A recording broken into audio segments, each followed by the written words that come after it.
ఇక greater elections అసంతృప్తులను బుజ్జగించే పనిలో పడింది టీఆర్ఎస్. ఆచితూచి అభ్యర్థులను ప్రకటించినా టికెట్ ఆశించి భంగపడిన నేతల నుంచి ఇబ్బందులు మాత్రం తప్పట్లేదు. రెబల్స్ రంగంలోకి దిగితే సమస్యలు వస్తాయని భావిస్తోంది అధికార పార్టీ. అందుకే అసంతృప్తులు విత్డ్రా చేయించే బాధ్యతలను సీనియర్లకు అప్పగించింది.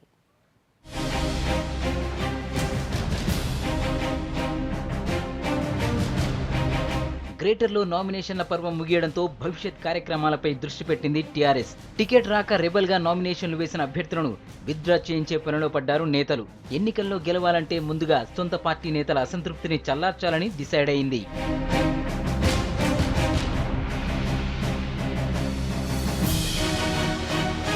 గ్రేటర్లో పోటీ చేసేందుకు అధికార పార్టీ టికెట్ కోసం ఆశావాహులు భారీగానే పోటీ పడ్డారు. దీంతో అభ్యర్థుల లిస్టును ఒకేసారి కాకుండా 5 విడతలుగా ప్రకటించింది.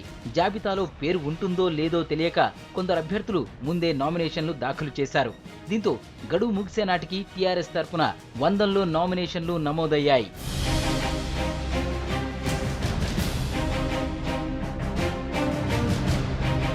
అన్ని పార్టీల్లోనూ ఇదే సమస్య తలెత్తినా టీఆర్ఎస్ కు మాత్రం ఊహించని పరిణామం ఎదురైంది.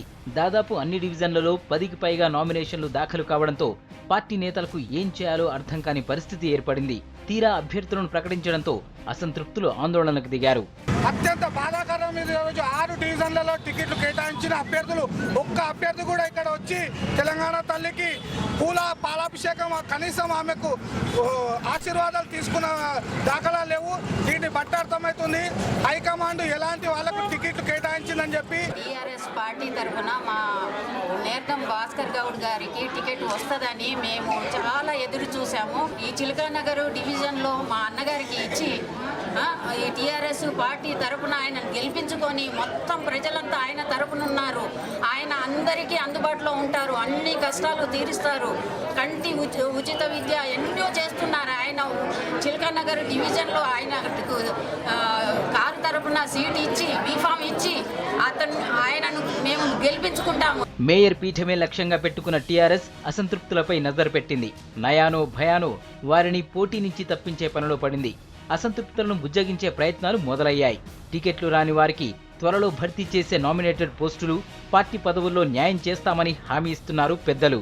నేను మీ అందరికి ఒకటే మనవి చేసేది, ఎవ్వరు కూడా టికెట్లు వచ్చిన వాళ్ళు సంతోషంగా, టికెట్లు రాని వాళ్ళు బాధపడుకుంటూ, కొంతమందికి అవకాశం వస్తుందని రాలేకపోయి బాధపడుకుంటూ, పార్టీ ఇప్పుడే కేటీఆర్ గారు ఏం చెప్పారు, నేను గ్రేటర్ హైదరాబాద్ గెలవకపోతే రాజీనామా చేస్తా అని అంత ఛాలెంజ్ గా పోయినరు. కాబట్టి అంత పర్ఫెక్ట్ గా సర్వేలన్నీ చేపించిన తర్వాతనే మన ఆ విధంగా క్యాండిడేట్లకు డిక్లేర్ చేయడం జరిగింది అనేటువంటి విషయాన్ని నేను మళ్ళొకసారి తెలియజేస్తున్నా.